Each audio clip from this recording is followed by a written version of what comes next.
Hi, good evening. First of all, Jay Saho, my darling Prabhas fans, అందరికి congratulations and Sujith గారికి first గా congratulations and UV productions వాళ్ళ ధైర్యాన్ని మెచ్చుకోవాలి first. అంటే 350 crores పెట్టారు అండ్ మన డార్లింగ్ మీదే పెట్టారు కాబట్టి డబ్బులు వచ్చేస్తాయి. ఈ సినిమా చూశాను, నాకు చాలా బాగా నచ్చింది. సినిమా ఇంటర్నేషనల్ స్టాండర్డ్, మన తెలుగు ఇంటర్నేషనల్ స్టాండర్డ్కి వెళ్తుందని చాలా గర్వంగా కూడా అనిపించింది. అంత బాగుంది. నేను నా ఫ్రెండ్స్ గ్యాంగ్ వెళ్ళాము అండ్ వాళ్ళందరికీ కూడా బాగా నచ్చింది. ఇక్కడ నేను వీడియో పెట్టడానికి ఒక రీజన్ ఉంది. జనరలీ నేను రియాక్ట్ అవ్వడం ఆపేసా కొన్ని విషయాలకి, వీడియోలు చేయడం చాలా తక్కువ చేశా. బట్ ఎందుకో పెట్టాలనిపించింది, ఎందుకంటే మనసు నుంచి బాధ అయింది. నేను చాలా పాజిటివిటీ గురించి మాట్లాడుతుంటా. అయితే నేను ఇక్కడ సెలూన్ లో ఉన్నాను, హెయిర్ కట్ చేసుకుందాం వచ్చాను. అయితే జనరల్ గా ఇక్కడ ఉన్న వాళ్ళు ఎవరైతే బాగా పరిచయం, talk of the town Saaho కాబట్టి ఎలా ఉంది అది ఇది అంటే బాగుందని చాలా మంది అన్నారు. ఒకరు వచ్చి బాగాలేదన్నా అని అన్నాడు. ఎందుకు భయ్య ఏం నచ్చలేదు అని అన్నా. అయితే ఏమో అన్నా అసలు తలనొప్పి అంట అన్నాడు. ఏం బాగా నచ్చలేదు సినిమా అంటే నేను చూడలేదు అన్నాడు. చూడలేదా సినిమా? మరి ఎట్లా చెప్తున్నావు బాగాలేదని? అండ్ అట్లా అంత ఖచ్చితంగా చెప్పొద్దు కదా చూడనప్పుడు అని. లేదన్నా యూట్యూబ్ లో చూసిన రివ్యూ బాగాలేదని రాశాడు.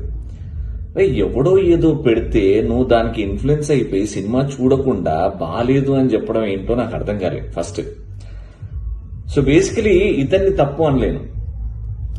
ఎవరైతే రివ్యూస్ పెడుతున్నారో, పెద్ద పెద్ద హెడ్డింగ్స్ పెట్టి పెడుతున్నారో, యూట్యూబ్ ఓపెన్ చేస్తే ఆ హెడ్డింగ్సే కనబడి దాని లోతుకెళ్ళి చూడాలనుకుంటున్నా. అండ్ సినిమా అందరికీ నచ్చాలని లేదు డార్లింగ్.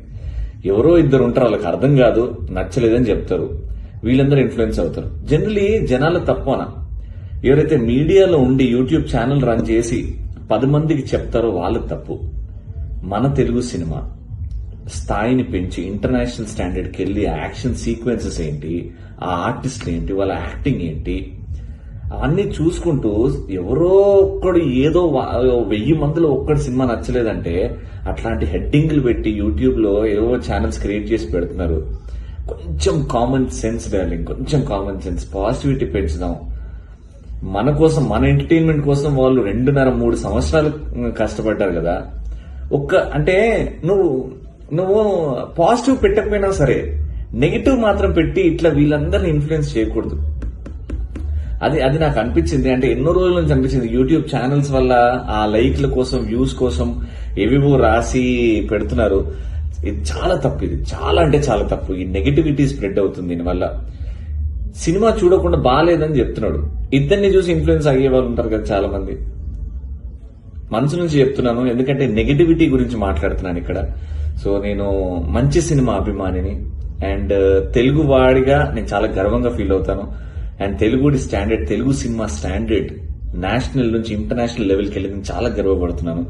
సో దీన్ని కూడా తప్పు పట్టే వాళ్ళు చాలా మంది ఉన్నారు. తప్పు పట్టండి, మనసు నుంచి చెప్తున్నాను.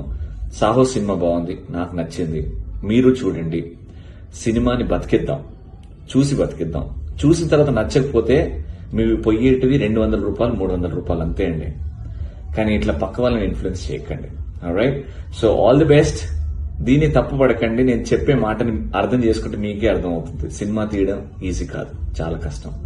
ఓకే, జై సినిమా, జై తెలుగు సినిమా.